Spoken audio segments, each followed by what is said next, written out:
Could you ask him if he's excited about being in Canada? ليوناردو. ليوناردو انت مبسوط لانك هون بكندا؟ مبسوط انك هنا؟ اوكي.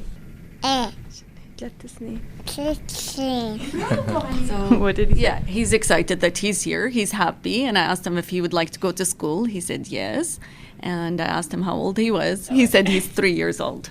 Okay. So I need everyone's pronunciation of their name. سامر أوديشو. ليوناردو أوديشو. Leonardo. Jumana Adam. Sorry? Jumana Adam.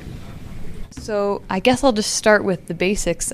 Where is it that you guys are from, and when did your journey start? نحن من سوريا من منطقة الحسكة. So he's saying he's from Syria, from the city of Hasaki. They left 2 years ago with their son. وضعي كمعيشة بلش تخف. أنا بشتغل. So they left when his son was 3 أشهر مولد. 3 شهور ونص. Okay, he was 3.5 months old. They left because it was very difficult. There was not even medication or vaccine for their son, and he didn't have enough work. He worked as a hairdresser, so he was basically not working. Eventually, it gotten even worse for them, and he wanted to leave for a better life.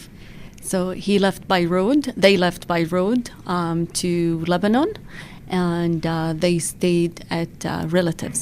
And eventually he found some work with some people that were willing to pay him below minimum, just enough for him to live for 2 years until the person that sponsored him in Canada, sponsored him here.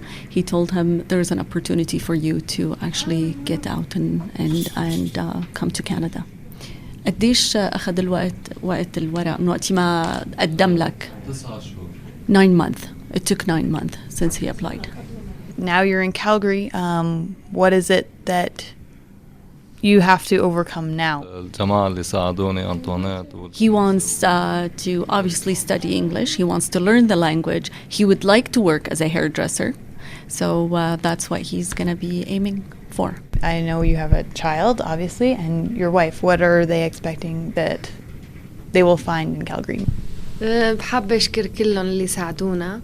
حابة أتعلم لغة. So basically, same for her. She thinks it's very essential, very important for her to learn the language first, get used to the culture here, the city, and she would like to obviously look for a job, and she would like to be productive.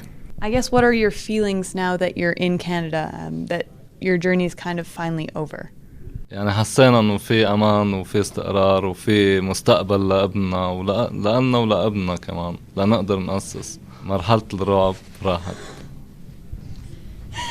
I'm sorry. Are you okay? I apologize. No, Yes. it's okay. Are you okay? Sorry, يا جماعة. Sorry. I'm okay. Are you also from Syria? Yes. When did you come? 1986. We can get somebody else. You want me to if bring you somebody want else to another try? person No, I'll to be work. fine. I'm fine. I should be a lot stronger than this.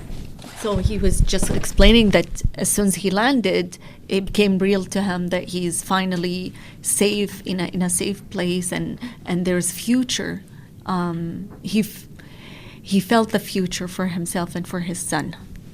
He's again thanking and being very appreciative, and he's saying he wishes and he hopes and that one day he can pay back those people that helped him. Eye-Opener associate producer Sarah Lawrynuik is with me in the studio now to tell us a bit more about the people who are helping this family. Morning, Sarah. Good morning, David. That was an emotional conversation, not just for the family. That was the translator we heard who had some trouble there? Yeah, it was. It was Rima, the translator, and she was obviously very moved by the story. After the interview, she explained that having left Syria so much before the conflict even started, she could never even imagine these horrible things happening in her home country. George Pinkney, also was touched by the family's story. He's with St. Bonaventure Church in southeast Calgary, and it's the church members there that are sponsoring the Odisho family. That I'd worked in the Middle East and was keen to sort of, I have an understanding of the culture. I also have an understanding of the conditions they've been through. I've seen raised villages, people in absolute poverty in Kurdistan, for example. The whole mentality is around survival. And you've got to try and bring them. I mean, we don't even know what it's like here. The other thing I'd like to say up front, I've never seen people so willing to want to work. I mean, the work ethic of these people is absolutely amazing. You hear sometimes in the press stories to the contrary. I haven't seen it. This is wonderful. A very positive experience for us and for them. So I think it's win-win all round. And I think these people are going to be great citizens.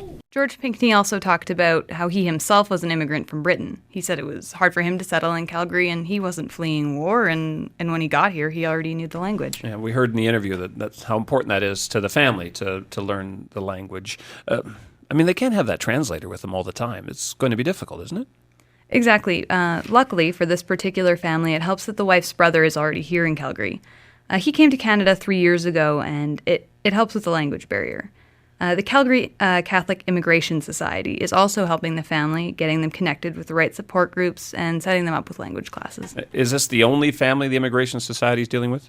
Definitely not. This family joins 107 other refugees that have already come to Calgary from Syria with the help of the Immigration Society. And they have 22 more on the way, but there's logistical problems in Beirut and with transportation. But as you know, there's also several other groups in Calgary that are sponsoring refugees. Thanks for this, Sarah. That's Eye Opener Associate Producer Sarah Lawrynuik.